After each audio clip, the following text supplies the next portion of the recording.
नवजोत रंधावा, सबसे पहले बड़ी खबर कोविड अपडेट आपको दे देते हैं। पिछले 24 घंटे का हाल क्या रहा, देश में कहां तक पहुंची है मरीजों की तादाद।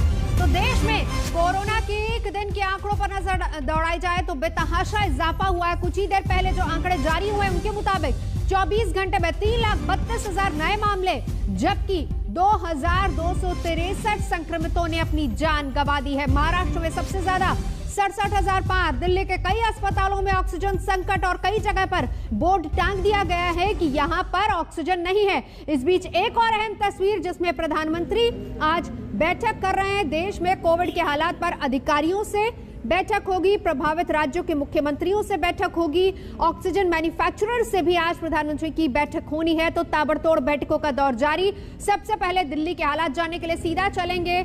सुशांत मेरे सहयोगी हमारे साथ इस वक्त जुड़ चुके हैं। तस्वीर दिल्ली के अस्पतालों की आज की है, सुशांत। देखिए, ऑक्सीजन की किल्लत दिल्ली के कई बड़े अस्पताल जो है वो जूझ रहे हैं। गंगाराम अस्पताल में महज चंद मिनट पहले ही यहाँ पर ऑक्सीजन का जो टैंकर है वो पहुंचा है, क्योंकि गंगाराम की तरफ कहा गया था महज 2 घंटे की ऑक्सीजन जो है वो उनके पास बची हुई है। और पिछले 24 घंटे में हाई प्रेशर ऑक्सीजन की कमी की वजह से 25 लोगों की जान गंगाराम में जा चुकी है और 60 लोग अभी भी क्रिटिकल है। हालांकि अभी महज कुछ देर पहले ही यहाँ पर ऑक्सीजन का जो ट्रक है वो यहाँ पर पहुंचा है। इसके साथ साथ अगर बात की जाए मैक्स अस्पताल साकेत, वहाँ पर 700 के करीब पेशेंट जो है, मरीज जो है वहाँ पर एडमिट है। वहाँ पर भी ऑक्सीजन की भारी किल्लत है। कई दिल्ली के बड़े अस्पतालों ने बोर्ड टांगा है कि उनके पास ऑक्सीजन की कमी है, पेशेंट्स को ले जाइए। ये स्थिति दिल्ली के अंदर साफ तौर पर नजर आ रही है। इसके अलावा दिल्ली के कई सरकारी अस्पतालों में भी इस वक्त ऑक्सीजन की किल्लत जो है वो देखने को मिल रही है। मरीज जो है वो अस्पतालों के अंदर कॉरिडोर के अंदर जो है वो बैठे हुए हैं ऑक्सीजन।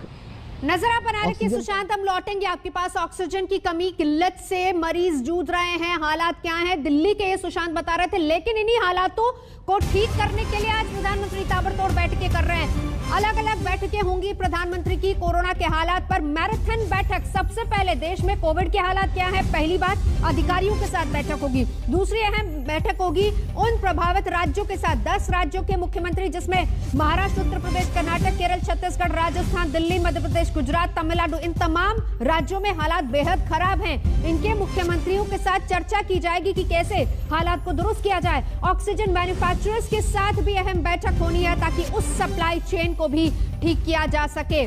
और इस बीच इस बैठक पर लगातार हमारी नजर है। 3,32,000 के पार नए मामले और मुंबई का हाल अब आपको दिखा देते हैं। लोग बिना इलाज के दम तोड़ रहे हैं, लेकिन जिन किस्मत वालों को अस्पताल में बेड मिल भी रहा है वो भी खतरे में है। विरार की तस्वीरें जहां पर विजय वल्लभ अस्पताल में कोरोना की वजह से 13 मरीजों की जान चली गई, क्योंकि वहां पर भयंकर आग लगी। आग की लपटों में झुलसकर मरीजों की जान चली गई। आईसीयू में 17 मरीजों का इलाज चल रहा था और सुबह सुबह आग फैली तो जिंदगी की लौ बुझने लगी। ऑक्सीजन पर जिंदगी की आस लिए मरीज आग की चपेट में आ गए। घंटों के बाद आग पर काबू पाया जा सका। तब तक 13 जिंदगियां हाथ से निकल चुकी थी, बाकी को दूसरे अस्पताल में शिफ्ट किया गया है।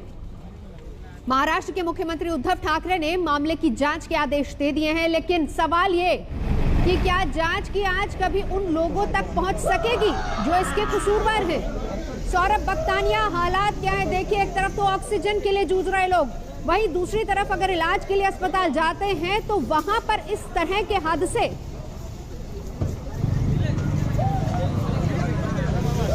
बिल्कुल नवजोत, और एक के बाद एक हादसे देखिए। पहले भांडू, भंडारा, नासिक और आज विरार। ताज़ा तस्वीरें पहले मैं आपको बता दूं, ये है विजय वल्लभ हॉस्पिटल जो कि विरार में मौजूद है। और नवजोत, यहाँ की परिस्थिति मैं आपको बता दूं कि पेशेंट्स को बेड तक नहीं मिल रहे। और ये जो पेशेंट्स थे वो दूसरे मंजिल पर, आप देखिए कि जो ये आईसीयू वार्ड है इसके अंदर 17 पेशेंट्स एडमिट थे। अब उनमें से 13 पेशेंट्स की बेड पर ही मौत हो चुकी है। अब देखिए कितना दर्दनाक ये हादसा है। 3 बजे के करीब ये आग लगी थी। बताया जा रहा है कि जो एसी है, एसी के अंदर पहले ब्लास्ट हुआ और ब्लास्ट इस तरीके से हुआ नवजोत कि कुछ ही सेकंडों में पूरा जो आईसीयू वार्ड था वो आग में था। कुछ मिनटों में जो फायर ब्रिगेड की टीम है वो ज़रूर पहुंची, लेकिन फायर ब्रिगेड ऑफिशियल्स का कहना है कि आग इतनी ज़्यादा थी, काला धुआं इतना ज़्यादा था कि वो अंदर जा ही नहीं सके। हालात बहुत ही ज़्यादा ख़राब थे।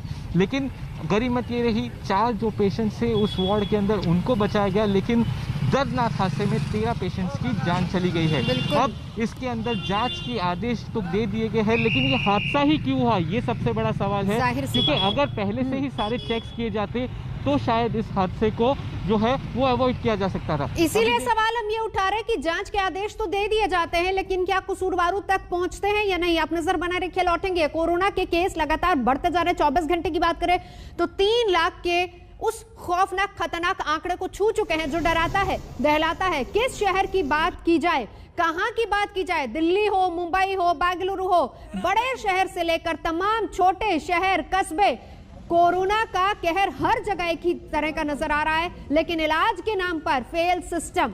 दिल्ली में ऑक्सीजन नहीं, शहर का दम घुट रहा है। विरार में आग की वजह से 13 मरीजों ने दम तोड़ दिया। प्रयागराज, पटना, लखनऊ, इस तरह की तस्वीरें सामने आ रही हैं जहां लोग तड़पते हैं लेकिन इलाज नहीं मिल पा रहा है। जिंदगी की डोर टूटती जा रही है। तो एक तरफ कोरोना मरीजों की जान ले रहा है, वहीं दूसरी तरफ लापरवाही के हादसे लगातार सामने आ रहे हैं। अब हम आपको पटना की तस्वीर भी दिखा देते हैं जहां पर एक मरीज की मौत पर तीमारदारों का गुस्सा फूट पड़ा। पटना सिटी के 500 बेड के Covid directed Nalanda medical college अस्पताल में बक्सर से आई एक महिला की मौत हो गई। महिला के घर वालों के मुताबिक डॉक्टरों की लापरवाही के चलते उसकी जान गई है। कल इस अस्पताल में कोरोना के 17 मरीजों की इलाज के दौरान मौत हो गई थी और इस अस्पताल में करीब 350 कोरोना के मरीज भर्ती हैं। हॉस्पिटल में सर हम 1 बजे से मम्मी का ज्यादा सीरियस तबीयत खराब हो गया।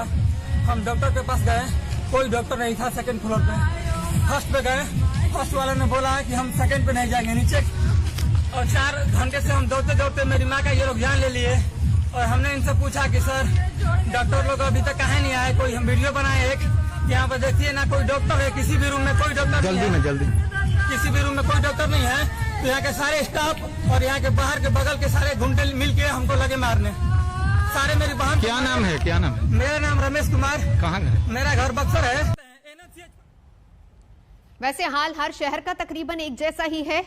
डरो कि आप लखनऊ में है, इलाज मत मांगो, आप लखनऊ में है। दवा, बेड, ऑक्सीजन मत पूछो क्योंकि आप लखनऊ में है। लखनऊ में एम्बुलेंस में तड़पता रहा एक मरीज, लेकिन इलाज नहीं मिला और वो यूं ही सड़े सिस्टम के नाम पर जिंदगी से बेवक्त चला गया। 61 साल के निर्मल की तबीयत काफी खराब थी, जिसके बाद उसके परिजन एम्बुलेंस में लेकर अस्पताल पहुंचे। कोविड कमांड सेंटर में मरीज को कैरियर मेडिकल कॉलेज भेजा गया, लेकिन वहां पर एडमिशन नहीं किया गया।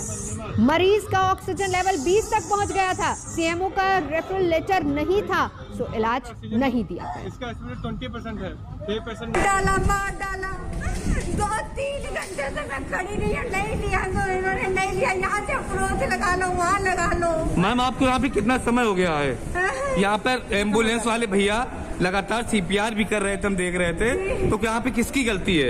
यहाँ के डॉक्टरों की गलती है। यहाँ सुन ही नहीं रहे, बिल्कुल कोई सुनवाई नहीं। अगर पेशेंट को बचाना चाहे तो बचा सकते हैं।